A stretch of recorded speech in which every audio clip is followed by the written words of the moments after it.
Dr. Lisa Schelbe is an associate professor with the Florida State University College of Social Work. During her doctoral education at the University of Pittsburgh, Dr. Schelbe was selected for the competitive Doris Duke Fellowship for the Promotion of Child Well-Being.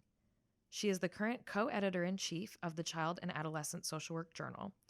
She has published more than 30 peer-reviewed articles and several book chapters on child maltreatment. She is co-author of the book Intergenerational Transmission of Child Maltreatment. Dr. Schelbe is a current faculty affiliate of the Florida Institute for Child Welfare and is here today to talk about the intergenerational transmission of child maltreatment.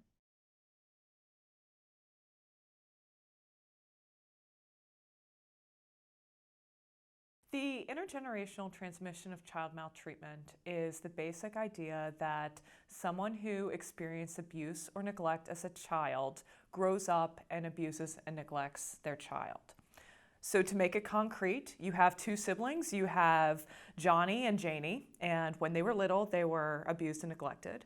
And when they grow up, they have children and families of their own. And maybe Johnny goes on and he abuses his child or children, and Janie does not. And in this case, we see that the intergenerational transmission of child maltreatment happened in Johnny's family, but not in Janie's family. It is a little bit more complicated than that, but that's the basic principles, because we know in some cases, perhaps Janie grew up and she doesn't actually abuse or neglect her children. However, maybe she has a partner, a husband, a spouse who abuses her children. And so in that regard, it is more of a continuity of maltreatment, but for the general purposes, we can see that this is multiple generations have experienced maltreatment, so we often refer to that as the intergenerational transition of child maltreatment. Sometimes, for simplicity's sake, we call it the cycle of violence.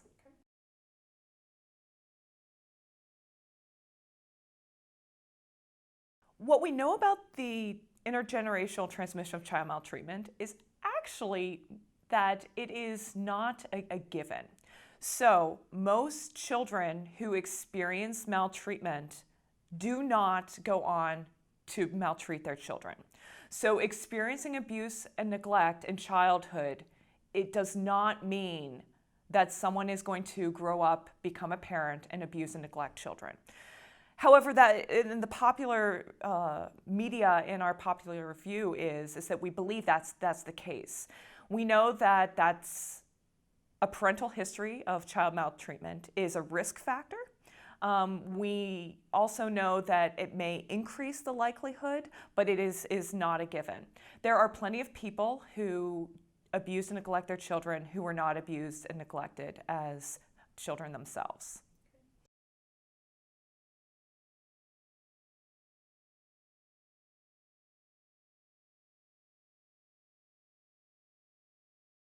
There's a lot of research that's looking at the intergenerational transmission of child maltreatment. But what's interesting when we look at this research is how different the statistics are. So the transmission rates have been found to be somewhere just below 5% to around 53%. That's a huge range, from 5 to over 50% of children who were experiencing maltreatment could go on and perpetrate abuse and neglect in their own families against their children. The numbers are so different, largely because how we've conducted the research. So in some cases there's been different ways that we've conceptualized abuse and neglect, and we've also conceptualized what we consider the transmission or the continuity. So there's a huge range. If I am absolutely forced to tell you where the transmission rates are, the research that I feel is the strongest indicates it's about 20 to 30% transmission rates. So that means, when we're looking at 20 to 30%, that means between 1 in 5 children or 1 in 3 children go on to perpetrate child maltreatment. So we can look at this as like 1 in 5 or 1 in 3, or we can actually say that 4 out of 5 or 2 out of 3 do not go on to continue the transmission of child maltreatment. So one thing that I want to emphasize is there is this general belief about the cycle of violence, that this intergenerational transmission of child maltreatment is inevitable. And there's a lot of reasons that we hold this belief, even though the research, as I just described it, makes it unfounded. Part of the reason is that it just has a lot of logic behind it. Many of us parent as we were parented, and so there's this belief that if we experience something in our childhood, it's a high likelihood that we're going to go on to continue this practice as adults. So we hold on to this idea much stronger than the research says because it really resonates with us. The other reason is that there have been a lot of publications that have talked about this from a theoretical perspective that are not actually presenting the research. So we know that it's being out there, and people perceive as they're reading the articles that are conceptual that these are empirical studies, and that's not always the case. So we know that the general public as well as practitioners are holding on to these beliefs much greater than the research evidence would suggest we should.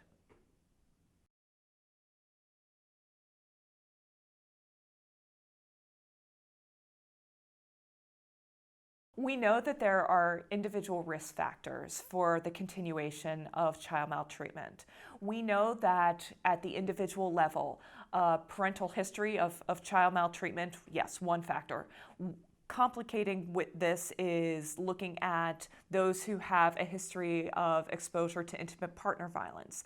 We know substance abuse or misuse.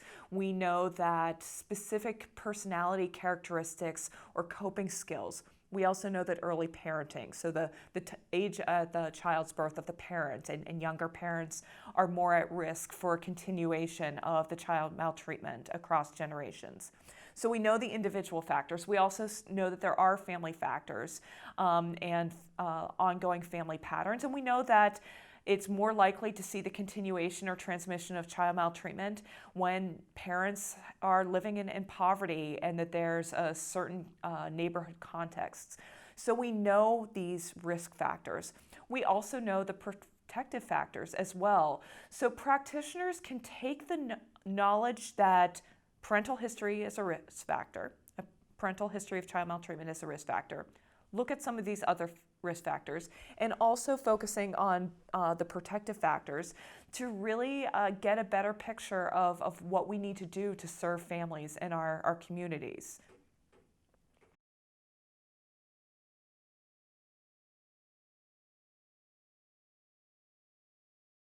There are no evidence-based practices that are specific to breaking the cycle of violence, to break the intergenerational transmission of child maltreatment. However, there are practices that are out there that are evidence-based that are looking at reducing risks for maltreatment. It is possible to integrate the parental history of maltreatment into these interventions. Making space for parents to acknowledge their traumas as children and the maltreatment that they experience is a promising practice. Indeed, there's some interventions that, while they are not targeted to specifically breaking the cycle, they are about having parents reflect on the best parenting practices and the parents that they want to be. So we can integrate what is known into these approaches.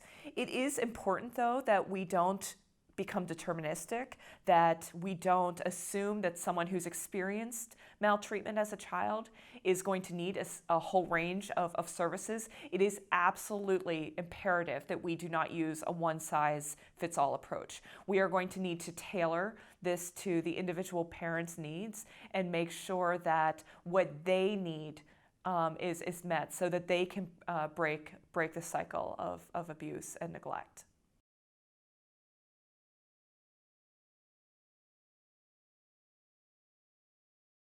So I've presented a lot of the basic information about the intergenerational transmission of child maltreatment, but there's a lot more information out there.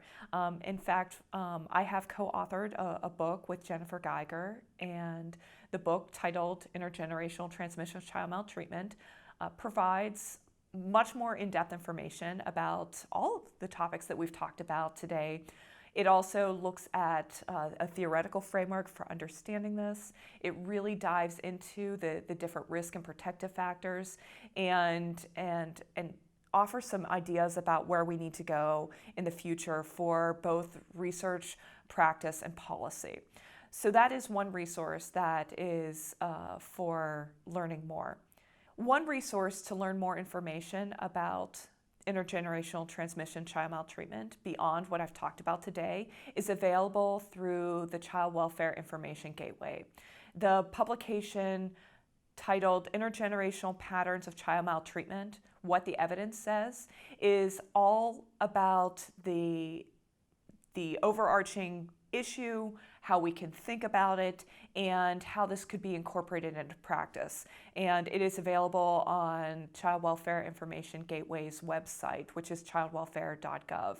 There are a lot of publications that are out there that are looking at this topic, and many of them, like this, are accessible for readers who want more information.